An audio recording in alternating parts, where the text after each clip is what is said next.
खड़ा हूँ यहाँ इंटीग्रेटेड फार्मिंग सिस्टम के तहत बकरी पालन, मुर्गी पालन और मछली पालन का काम हो रहा है। बकरी पालन के लिए किन किन बातों का ध्यान रखना है, चंदन जी ये बताइए। एक बकरी से 12,000 और एवरेज देखा जाए तो फार्म से 1 लाख रुपया बकरी पालन से आता है। तो मान के चलिए कि एक टाइम हमारे पास 50 बकरी हो गई थी, आज 200 की संख्या में रहता है।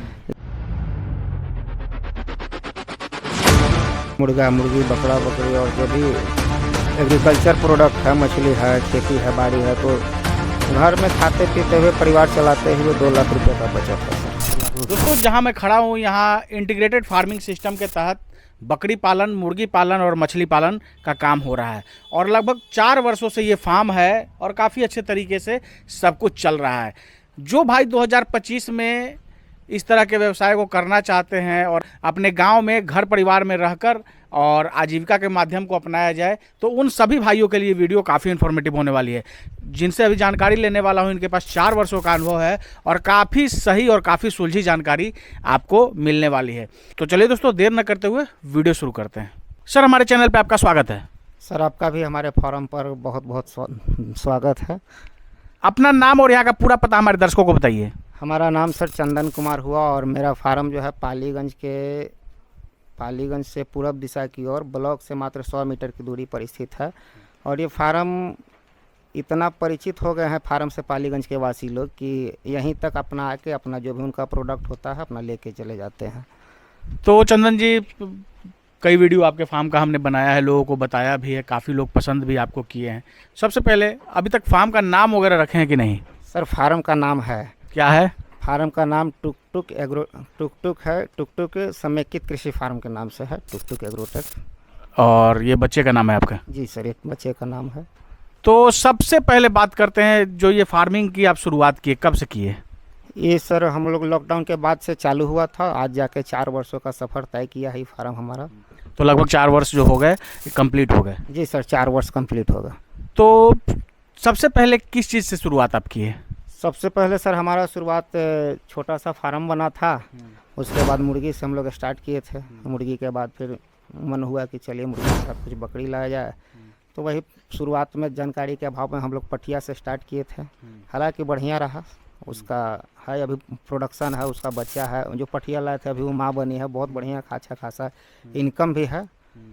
तो आज बहुत बेहतरीन व्यवस्था में है, फार्म चल रहा है। और उसके बाद फिर आप उस साइड जो है तालाब वगैरह बनाए? उसके बाद ये मेरा फार्म जो है 15 कट्ठा के अपना सीमित एरिया में है, तो फिर तालाब उलाब का भी निर्माण हुआ और मछली भी उसमें करीब मछली भी 3 साल से उसमें पालन चालू है। तो कुल मिला के एक तरह से समेकित फार्म आप चला रहे हैं? जी सर, वही 4 वर्षों से समेकित फार्म का जो हमने कायाकल्प किया था उसको अभी तक चला रहे हैं। और देखिए, अगर बकरी पालन या मछली पालन या मुर्गी पालन अगर आप ऐसे कर रहे हैं तो समझिए कि 2 साल 2.5 साल आपको सीखने में लग जाता है। कम से कम आपको 2 साल तो इन सब चीज़ों को समझने में आपको लग ही जाता है। और बहुत सारे लोग जो है आज आप देखते होंगे, बहुत सारे ऐसे लोग हैं जो फार्म खोलते हैं और बंद कर देते हैं। तो क्या होता है कि बहुत ज़्यादा महत्वाकांक्षा लोग लेके आ जाते हैं और 6-8 महीने 1 साल में जब वहाँ से कुछ नहीं निकल पाता है तो लोगों को लगता है कि यहाँ से इनकम नहीं होना है। जैसे कोई भी चीज़ है सर कि हीरा जो मिलेगा तो आसानी से मिलने वाला चीज़ नहीं है। तो आपको इसके लिए बहुत गहन मेहनत की आवश्यकता है, बहुत आप गहराई तक जाके डिटेल में जानकारी को लेके आ पाइएगा, तभी इस फील्ड में आप टिक भी पाइएगा। तो स्थिति ऐसी है कि जो कोई भी चाह रहा है कि हम 6 महीना, साल भर या 2 साल में हम यहाँ से बहुत पैसा कमाने के लिए आ रहे हैं, तो वो बात यहाँ सच्चाई तौर पर उभरता नहीं है। यहाँ है कि आपका जीविका चल जाएगा, संघर्ष कीजिएगा तो टिकना सबसे बड़ी बात है कि पहले आप इस फील्ड में आए तो टिक लीजिए। जैसे जैसे टिकिएगा आपका नेटवर्क बन जाएगा, मार्केटिंग आपका तैयार हो जाएगा, फिर आपके पास प्रोडक्ट जो है बकरी है, बच्चा है, दूध है, मुर्गी मछली है, इस सब का एक रेंज तैयार हो जाएगा। तब आपको जीविका चलाने में कोई दिक्कत नहीं होगी, आपको सर्वाइवल रूप से आप आगे निकल जाइएगा। तो कुल मिला के पहले आपको पाँव जमाना है, उसके बाद फिर आप मार्केटिंग अपना देख लेंगे, और जब अगर ये सब चीज़ सही तरीके से हो गया तो फिर आपका जो ये फार्मिंग मॉडल है वो सही तरीके से चल पाएगा और उसमें आप सफल होंगे। तो सबसे पहले अब बात करते हैं, क्योंकि बकरी पालन का काफ़ी ट्रेंड है, सबसे ज़्यादा लोग बकरी पालन की तरफ आकृष्ट हो रहे हैं। तो बकरी पालन के लिए किन किन बातों का ध्यान रखना है, चंदन जी ये बताइए। सर बकरी पालन के लिए जैसे कभी कभी देख रहा है कि किसी के पास कुछ व्यवस्थित नहीं है और अचानक इस फील्ड में कूद जा रहे हैं, तो वहाँ से उनको बहुत तरह की दिक्कत होती है। मान के चलिए कि सबसे बड़ा चीज़ तो एक आज के डेट में है, कहीं भी है कि प्रतिष्ठित लोग हैं और फील्ड में आ गए, फील्ड में आने के बाद बहुत सा ऐसा चीज़ है जो आपको सामना करना होगा, और उससे भी लोग बहुत सा फार्म देखे कि लोग उस वजह से बंद कर दिए हैं, सिर्फ प्रतिष्ठा में प्राण गंवाने के चक्कर में कि अब हम सब लोग आके हम फार्म करेंगे, अब 2-4 व्यक्ति बोल दिए उसके चक्कर में फार्म बंद कर दिए।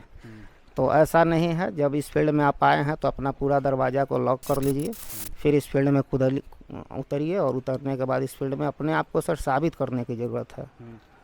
ये तो एक बात हुई, और इसके अलावा क्या क्या महत्वपूर्ण बात है, क्योंकि देखा जाता है बकरी पालन में लोग आते हैं और फार्म बंद हो जाता है, तो इसके पीछे क्या कारण आप देखते हैं? इसके पीछे और कारण है, जैसे एक तो है कि आपकी ज़मीन की उपलब्धता होनी चाहिए और लोकेशन चयन होना चाहिए। जैसे सही लोकेशन पर हो तो आपको बकरी फार्म चलाने में भार कम पड़ेगा। जैसे अब ऐसा नहीं है कि बहुत हाई सोसाइटी फैमिली है रह रही है वहाँ पे आप कर दीजिएगा तो फार्म चलाना मुश्किल हो जाएगा। तो इसके लिए एक लोकेशन का भी सही उपयुक्त होना चाहिए, जहाँ पर थोड़ा सा बाध उध मिले, फैलाव जगह मिले, किसी को उस वजह से परेशानी न हो, और आवागमन का भी साधन बढ़िया हो, जहाँ लोग आ भी जाए आसानी से और किसी को एलर्जी टाइप से फीलिंग ना हो, तो फिर आपका फार्म चलेगा। दूसरा चीज़ है कि मैनेजमेंट होना चाहिए। बकरी फार्म ऐसा चीज़ है कि ऐसा नहीं कि 4 दिन में आप सब व्यवस्थित कर लीजिएगा। तो आपके पास जैसे ज़मीन का व्यवस्था है तो चारा का प्रॉपर व्यवस्था कर लीजिए, चराई का अगर व्यवस्था है तो चराई पर कुछ डिपेंडेंसी आप ला लीजिए। तो इस तरह से आपका बकरी फार्म सर्वाइवल कर जाएगा सर। और मान के चला जाए कि ब्रीड सिलेक्शन प्रमुख है, तो हम लोग जहाँ पे रह रहे हैं तो हम लोग के लिए नेटिव ब्रीड जो ब्लैक बंगाल देहाती बकरी है, तो अगर ये है तो आपको बहुत ज़्यादा हाईटेक करने की भी ज़रूरत नहीं है, आप आसानी से सर्वाइवल बकरी पालन में कर जाइएगा। अब वही है कि क्रॉस ब्रीड है या हाई नस्ल की ब्रीड है तो वहाँ पे आपको और प्रॉपर ढंग से मैनेजमेंट को संभालना पड़ेगा, और जो भी विधि व्यवस्था पूंजी वूंजी का है उसमें और लागत लगाना पड़ेगा। और जहाँ तक इस सिस्टम में हम लोग, जहाँ तक हमारा अनुभव है, जो भी व्यक्ति आता है तो वो उसी तबका का लोग यहाँ आता है जिसका सर्वाइवल कहीं ना कहीं से, जीवन यापन कहीं से न कहीं से अव्यवस्थित है। और वरना जो 50,000 लाख रुपया कमा रहा है, बहुत बढ़िया किसी फील्ड में है, तो वो इस क्षेत्र में क्यों आएगा? तो इस क्षेत्र में आने के पहले है कि देख लीजिए कि मेरे पास क्षमता कितना है, तो जितना आपका क्षमता है उसी हिसाब से आप आगे बढ़िए। तो इसमें ठीक ठाक है, कोई दिक्कत नहीं है। हवा में उड़ना नहीं है सर, ये नहीं है कि हवा में उड़ के आ गए तो फिर आप फेल कर जाइएगा। बिल्कुल, तो काफ़ी अच्छी बात इन्होंने बताई। तो ये सब चीज़ें आपको ध्यान में रखनी है। और दूसरी बात जो सबसे अहम चीज़ है, कई बार लोग बिना जानकारी के इस फील्ड में आ जाते हैं और जो हाइब्रिड नस्ल बकरियां होती हैं उसका पालन शुरू कर देते हैं। अरे भैया, आप अगर बिहार में हैं तो आप ब्लैक बंगाल को देखिए, या आप अगर जहाँ से भी हैं, जहाँ आपकी नेटिव ब्रीड, जहाँ के आप हैं और वहाँ की जो नेटिव ब्रीड है उसका पालन कीजिए। तो मार्केटिंग में आपको कुछ सोचना ही नहीं पड़ेगा। अब अगर आप मान लीजिए कि पटना में हैं और आप दूसरे नस्ल की बकरियों को ले आते हैं तो आपको मार्केटिंग के बारे में सोचना पड़ेगा, लेकिन अगर ब्लैक बंगाल है तो उसके बारे में आपको सोचने की ज़रूरत नहीं है। तो अनुभव के आधार पर काफ़ी अच्छी जानकारी चंदन जी ने अभी दी। अब बात करते हैं कि जैसे आपने बताया अभी चराने के बारे में, या मान लीजिए हरा चारा लगा सकते हैं, ऐसा आप बताया, लेकिन आप अभी क्या कर रहे हैं? चराई पे रखे हुए हैं या फीड मैनेजमेंट यहाँ रख के स्टॉल फीड पे रखे हुए हैं? नहीं सर, अभी 4 वर्षों से जो मेरा है वही सबसे चराई पर ही है। अभी हम लोग फीड मैनेजमेंट पर नहीं आ पाए हैं, लेकिन आगे प्रयास है कि बकरियों की संख्या जैसे ही बढ़ेगी तो लगातार प्रयास है कि हम इसको सेमी स्टॉल फीड पर लेके चलाएं और चराई का अच्छा खासा व्यवस्था रहे। और आपके फार्म के आसपास पूरा जो है खेतिहर इलाका ही है, तो चराई का पूरा जो है आपके पास साधन है, तो एक तरह से आप चराई पे रखते हैं और फीडिंग कॉस्ट वगैरह जीरो आता होगा। हाँ, चराई पे रखने से है कि फीडिंग कॉस्ट पर कोई ज़्यादा भार पड़ता नहीं है। वही मेहनत है, सुबह शाम मेहनत है, उतना देखना होता है, 2 घंटा सुबह 2 घंटा शाम देखना होता है। आपके पास जो ब्लैक बंगाल की बकरियां हैं काफ़ी अच्छी क्वालिटी की है, और जो मेमने वगैरह भी जो है अभी आए हैं बहुत सारे, हमको लगता है 15-16 के आसपास अभी आपके पास हैं, तो इनकी भी क्वालिटी काफ़ी अच्छी है। ये सब चराई का सर नतीजा है। चराई पे बकरिया का लाइट आ जाता है, हेल्थ रहती है, और जो इनको पोषण के लिए चाहिए वो चराई से मेंटेन हो जाता है। अब यही हम बांध के रखेंगे, थोड़ा सा सीमित में रखेंगे, तो जो हम देंगे वही लोग को खाना होगा, मजबूरी है इनका। तो वहाँ कुछ ना कुछ दिक्कत होता है, लेकिन चराई में कहीं कोई दिक्कत नहीं है। चराई में एक ही दिक्कत है कि आपको समय देना होगा, साथ में आपको भी चरना पड़ेगा। में आपको भी चरना होगा, इसके बाद फिर कहीं कोई दिक्कत नहीं है। ये जो आपके पास मेमने वगैरह आते हैं या बकरियों की बेचने की बात करें तो मार्केटिंग वगैरह में आपको समस्या कभी हुई है या नहीं? मार्केटिंग में सर समस्या होता तो मान के चलिए कि एक टाइम हमारे पास 50 बकरी हो गई थी, आज 200 की संख्या में रहता है। लेकिन मार्केटिंग की समस्या नहीं है। बच्चा जैसे ही तैयार होता है 3 महीना तक जाता है तो यहाँ से पोसने वाले ज़्यादातर लेके चले जाते हैं। तो आज किसान भी बहुत सारे हैं या एक दुके गांव में भी लोग रखते हैं, तो वही आसपास के लोग यहाँ आते होंगे और लेके जाते हैं। प्रॉपर पालीगंज और 10 किलोमीटर का जितना क्षेत्र है वहाँ से लोग जो शौकिया पोसने वाले हैं वो लेके चले जाते हैं। तो एक मेमने औसतन कितने में जाते हैं?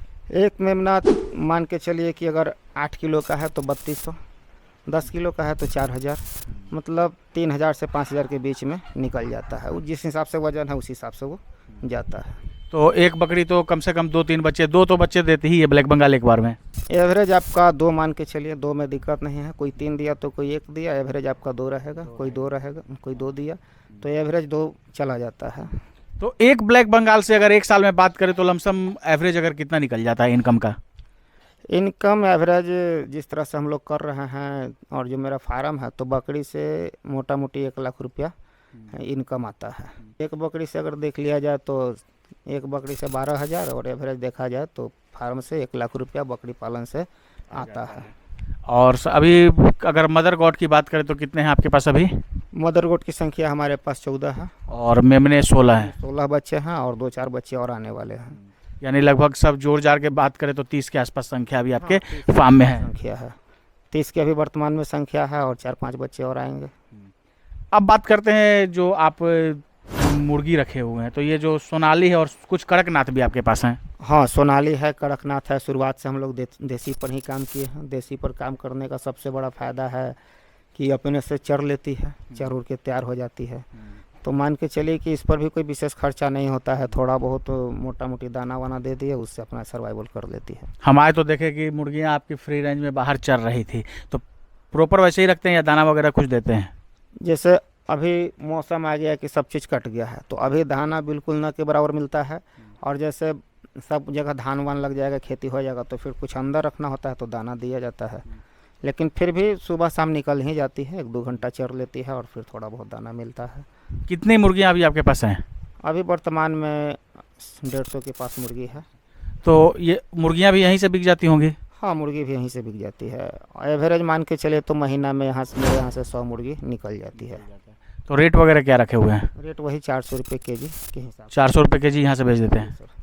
तो ये जो चिक्स वगैरह हैं वो आप खुद आपके फार्म में जो अंडे आते हैं उसे तैयार करते हैं या कहीं हैचरी वगैरह से मंगाते हैं? नहीं सर, अभी हम तैयार माल मंगा रहे हैं। जो फार्म और जैसे जहाँ कहीं कहीं से पोसते हैं तो वहाँ से जैसे आधा केजी का होता है वहाँ से मंगा लेते हैं और फिर रहता है मेरे पास। आगे का प्लानिंग है कि फिर हम लोग अपना अंडा डाल के इसको सही वे में ले जाएं, लेकिन अभी व्यवस्था नहीं होने की वजह से अभी हम दूसरे पर आश्रित हैं। अब बात करते हैं उस साइड जो आप तालाब रखे हुए हैं, तो लगभग कितने एरिया में तालाब आपने बनाए हुए हैं? उसका सर वाटर एरिया देखा जाए तो 6 कट्ठा है और टोटल एरिया 10 कट्ठा का है। और 4 कट्ठा बांध में चला गया और 6 कट्ठा वाटर एरिया है। उसी में आपका रूपचंदा, ग्रास कार्प, 2 प्रकार की मछली उसमें डाली हुई है। तो कितने दिनों में हार्वेस्टिंग वहाँ से करते हैं आप? वहाँ से हार्वेस्टिंग हमारा जो है साल में 1 बार हम लोग हार्वेस्टिंग करते हैं। हाँ, तो उससे कुछ क्या इनकम वगैरह होता है?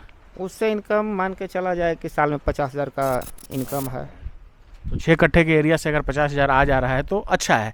आप यही धान गेहूँ करेंगे तो उतना आप 6 कट्ठे में नहीं ला सकते हैं। ना, पहला बात है कि धान गेहूँ करेंगे तो 6 कट्ठा में उतना इनकम नहीं आएगा। और दूसरा है कि प्रॉपर देखा जाए तो एक बार बच्चा डाल दिए, थोड़ा बहुत दाना वाना मिलता है और साल भर में निकालने के बाद होता है कि उसका वज़न काफ़ी हो जाता है। 1 से 1.5 किलो में एक मछली का वज़न होता है, तो इससे पैसा भी कुछ बुझाता है।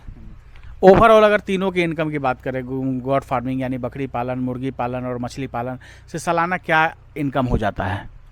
सालाना सर इनकम देखा जाए तो हम लोग का खर्चा वर्चा खाते पीते मान के चलिए कि मुर्गा मुर्गी, बकरा बकरी और जो भी एग्रीकल्चर प्रोडक्ट है, मछली है, खेती है, बाड़ी है, तो घर में खाते पीते हुए परिवार चलाते हुए 2 लाख रुपए का बचत है सर। 2 लाख खर्च वर्च काट के इतना बच जाता है। काट के 2 लाख रुपए का बचत है।